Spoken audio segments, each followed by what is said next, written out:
The Blackwood Manor loomed on the hill, a hulking silhouette against the bruised twilight sky. Amelia, clutching the worn deed in her clammy hands, felt a shiver crawl down her spine. It wasn't just the approaching storm or the desolate landscape surrounding the house. The manor itself exuded an unsettling aura, a palpable sense of history and something more, something unwelcome. Her inheritance had come as a surprise. A distant relative, a reclusive artist named Edgar Blackwood, had left her the manor and its sprawling grounds. Curiosity, tinged with a touch of morbid fascination, had driven Amelia to visit. Now, standing before the imposing oak doors, she questioned her decision. A sudden gust of wind slammed the shutters shut, and Amelia flinched. Pushing past the initial fear, she fumbled with the heavy iron key and managed to unlock the door. A stale, dusty scent filled her nostrils as she stepped inside. Cobwebs draped the grand hallway, and moonlight filtering through grime-coated windows cast long, eerie shadows. Amelia, equipped with a flashlight, began exploring. Their house was a labyrinth of dusty rooms, each with its own story to tell. Faded portraits with hauntingly familiar eyes followed her every move. A grand piano sat untouched in a music room, its keys seemingly yearning to be played. In a wing tucked away at the back of the house, Amelia stumbled upon Edgar's studio. Paintings covered the walls, all depicting the same unsettling scene, a swirling vortex of darkness against a backdrop of jagged mountains. A feeling of dread washed over her. The paintings pulsed with an unnatural energy, as if they held glimpses into another dimension. A chill bloomed in the air, and a faint whispering filled the room. Suddenly, a floorboard creaked from behind her.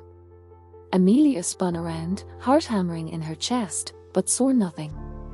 The whispering grew louder, a cacophony of unseen voices filled with despair and anger. Panic surged through her.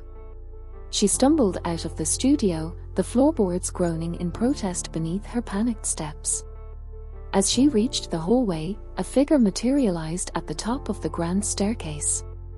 A tall, gaunt man with wild, silver hair and piercing blue eyes. He wore a paint-stained smock, an uncanny resemblance to the portraits hanging throughout the house. Amelia froze, a cold realization gripping her. This was Edgar, or rather, his ghost. The apparition glided down the stairs, his eyes fixed on Amelia. He spoke, his voice an echo of the whispers, a chilling symphony of grief and madness. "You shouldn't be here," he rasped. "This place is not for the living." Amelia found her voice, a mere tremor. "Who are you?" "I was Edgar Blackwood," he said, his gaze lingering on the paintings lining the hallway. "But I am no more. This house, this darkness, it consumed me." He pointed at the paintings. "The gateway," he whispered. "I tried to capture it, to understand the darkness that resided there. But it took hold of me. Don't let it take you too." Before Amelia could ask another question, the hallway plunged into darkness. A cold wind howled through the house, extinguishing her flashlight and whipping through the open windows.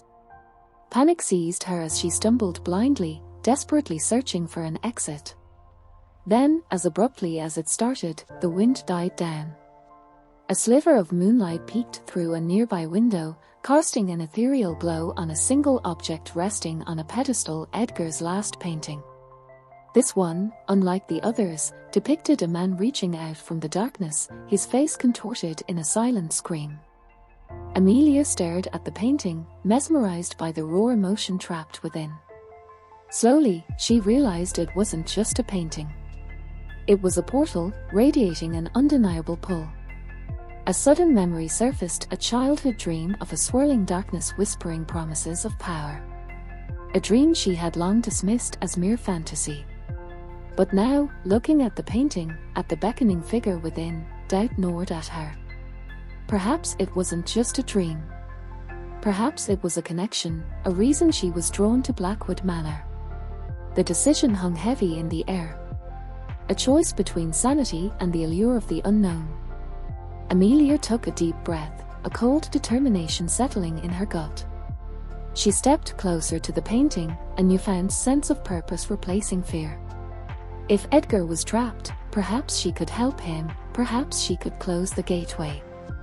As she reached out to touch the painting, a voice, distinct and clear this time, echoed in the room. "Don't." It was Edgar, his voice tinged with a hint of sadness. Turning, Amelia saw him standing at the other end of the hallway, a faint, ethereal glow emanating from him. "There's no saving me," he said. "But you can learn."